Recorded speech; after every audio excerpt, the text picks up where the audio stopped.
জেলা শহর মাইজদির পুরাতন পাসপোর্ট অফিসের স্থান পরিবর্তন করে 2009 সালে নোয়াখালীর বেগমগঞ্জ উপজেলার একলাশপুর ইউনিয়নের গাবুয়া এলাকায় কার্যক্রম শুরু হয় আঞ্চলিক পাসপোর্ট অফিস নোয়াখালীর। তবে দীর্ঘ এত বছরেও দালাল মুক্ত হয়নি এই অফিসটি। প্রতিদিন পাসপোর্ট করতে এসে হয়রানির শিকার হচ্ছেন সেবা প্রত্যাশী লোকজন। দালাল ছাড়া একাধিকবার পাসপোর্ট করতে গিয়েও করতে পারছেন না বলে অভিযোগ রয়েছে অনেকের। খবর দিয়ে দালাল সহ সেবা প্রত্যাশীদের হয়রানির সাথে জড়িতদের বিরুদ্ধে ব্যবস্থা নেওয়ার দাবি কর্তৃপক্ষের। নিজস্ব প্রতিবেদক আজাদুল ইসলাম দীপ আজাদের প্রতিবেদন। 17 বছর বয়সী মাইনুল ইসলাম ঢাকায় অধ্যয়নরত একাদশ শ্রেণীর ছাত্র।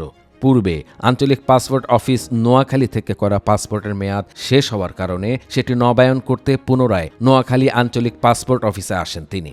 বিভিন্ন কাগজপত্র সমস্যা রয়েছে বলে তাকে একে একে 3 দিন ফেরত পাঠানো হয়। ভুক্তভোগীর অভিযোগ, পাসপোর্টের আবেদন জমা দিতে যে সকল কাগজপত্রের প্রয়োজন সেগুলো সঠিকভাবে নিয়ে যাওয়ার পরেও শুধুমাত্র দালালের মাধ্যম হয়ে না যাওয়ায় প্রতিনিয়ত হয়রানি হতে হচ্ছে। যেমন আমার পাসপোর্টটা হচ্ছে যে রিনিউল করবো, তারপর প্রথমে বলছে যে আমার বার্থ সার্টিফিকেট যেটা ওটার ফটোকপিটা লাগবে। আনার পরে আসার পরে বলতেছে যে এবারে যে উপজেলা থেকে যে কপিটা দেওয়া হয়েছে মেইন কপি ওইটাই লাগবে। পরে ওইটা আনছে, আনার পরে দিয়েছে এবার বলতেছে যে বাবা আমার এনআইডি কার্ড লাগবে প্লাস বার্থ সার্টিফিকেট ওইটা আবার লাগবে। পরে আসছি, আসার পরে তারা বলতেছে যে তুমি তো এখন 18 বছর হয় না তোমার বয়স, তোমার বাবা মা সহ আনতে হবে। এক কথায় মানে এতবার না বলে একবারই বলতে পারতো যে তুমি তোমার বাবা মাকে নিয়ে একবারই আসো, তোমার কাগজপত্র ও সব কিছু কিন্তু ওকে ছিল। আজকে ওর কলেজটা মিস দিয়ে সে এখানে কাজের জন্য সে সকাল 8:30 থেকে এখানে বসে। শুধু মইনুল নয়, এভাবে প্রতিদিন পাসপোর্ট অফিসে এসে হয়রানির শিকার হতে হচ্ছে অনেককে। তাদের দাবি, দালালকে 8 থেকে 10,000 টাকা দিলে কোনো প্রকার ঝামেলা ছাড়া সহজেই মিলে পাসপোর্ট, কিন্তু নিজেরা আবেদন করে পাসপোর্ট করতে আসলে পড়তে হয় নানান ঝামেলায়। অথচ কর্তৃপক্ষ চাইলেই দালাল ছাড়া সহজে সেবা প্রত্যাশীদের পাসপোর্ট দিতে পারেন।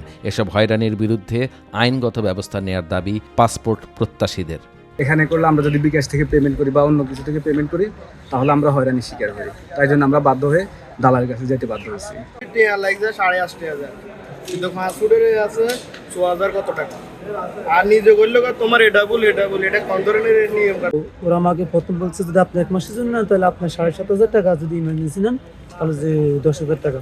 কিন্তু আমি পরে বিস্তারিত যে জেনে দেখছি আপনারা ইন টোটালি খরচ হয়েছে আপনারা 8,050 টাকা লাগে। কিন্তু ওরা আমার থেকে যে নিয়ে গেছে যে 10,000 টাকা। মাঝি সুপার মার্কেট থেকে আমি গিয়েছি, ওনাদের কাছে গেছি, 8,300 টাকা নিচে পাসপোর্ট করছি। কর্তৃপক্ষ বলছে তাদের পক্ষ থেকে দালাল বিষয়ে সবসময় মানুষকে সতর্ক থাকতে বলা হয়। কে কাকে কত টাকা দিচ্ছে সেটি আসলে অফিসের কারো জানা নেই। ব্যাংক স্লিপে যা উল্লেখ থাকে তারা তাই দেখতে পায় এবং সেটি সরকারি হিসেবে জমা হয়। এছাড়া দালাল ও দালালদের সাথে যদি অফিসের কেউ জড়িত থাকে তার বিরুদ্ধে ব্যবস্থা নেওয়া হবে। আসলে আবেদনে তো কোনোটা উল্লেখ থাকে না, কোনটা 18,300 কোনটা 18,750।